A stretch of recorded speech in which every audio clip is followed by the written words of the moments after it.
Roman Orthodox Patriarch Ignatius IV Hazim of Antioch and the Orient was buried in Mary's Cathedral beside his predecessors. The burial was supervised by the Deputy Patriarch Bishop Saba Isper of Horan and the Arab Mount, assisted by other bishops of the Holy Antioch Chair. Bishop George Khidr of Mount Lebanon said in his obituary that the late Patriarch had worldly and spiritual values. He expressed appreciation of the late Patriarch's service of both religion and science. In the area of Mharde, the birthplace of the late Patriarch, a mass was held for the rest of his soul. It asserted that Syria lost a great national figure and one of its major religious sources who never stopped raising the voice of love and coexistence. A statement by the Russian Foreign Ministry asserted that the Geneva tripartite meeting with the Americans and the UN envoy to Syria stressed that the political solution should be found by the Syrian people because their country is sovereign and independent and thus needed no foreign diktats and ready prescriptions. The statement asserted that Russia, on the basis of these principles, would strongly support al-Brahimi's efforts in Syria.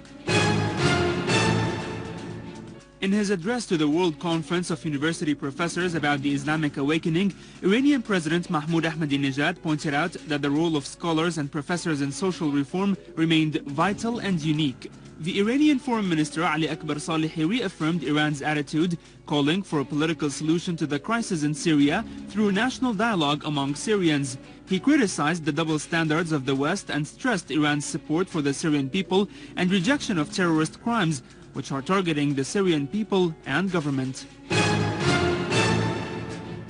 The UN envoy to Syria, Brahimi, following talks he held with the US and Russian officials, announced they agreed that efforts to seek political solution to the crisis in Syria are still possible.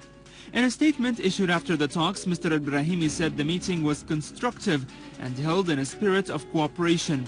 The meeting discussed continuing efforts in a peaceful process and to mobilize a larger international meeting to find a political solution. Syrian army units killed 10 terrorists in Sheikh Muhaddin area in Damascus and confiscated their weapons. A unit of the Syrian Arab Army eliminated also a number of the most dangerous terrorists who were affiliated to al-Nusra front in the town of al-Diabiyah in Damascus countryside. An official source said that 45 terrorists were killed in front of al-Khomeini hospital. 150 terrorists who were using al-Hariri hospital in the town of Yelda as a hideout were also injured. Several other armed men were also killed in Harran al-Awamid area. In Douma, Syrian army forces killed several terrorists, including one of their leaders named Ayman Khirdas.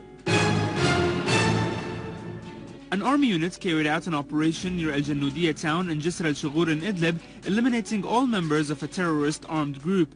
An official source said that the operation resulted in destroying 2 vehicles equipped with Doshka machine guns and 2 tractors loaded with weapons and ammunition. The source pointed out that a unit of the Syrian Arab Army also destroyed a number of terrorists' hideouts in Ma'arat al-Nu'man in Idlib countryside, killing and injuring them.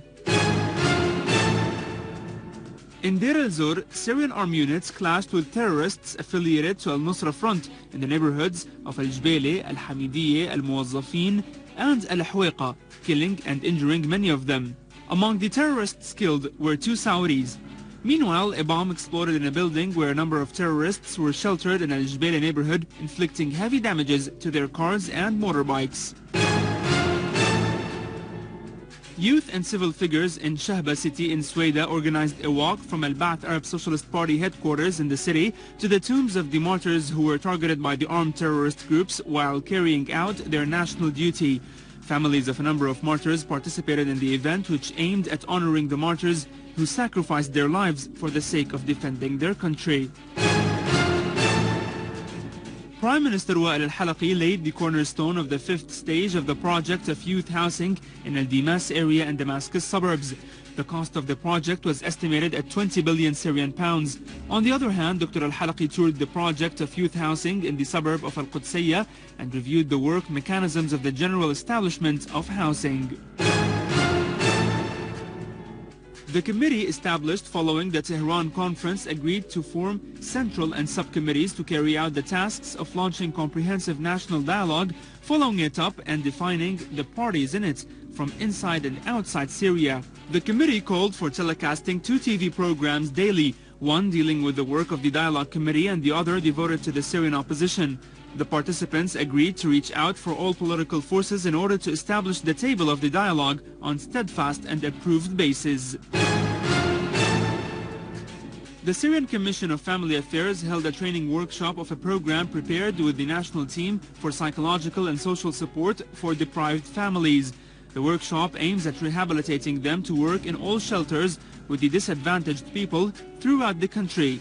The workshop lasts for 4 days.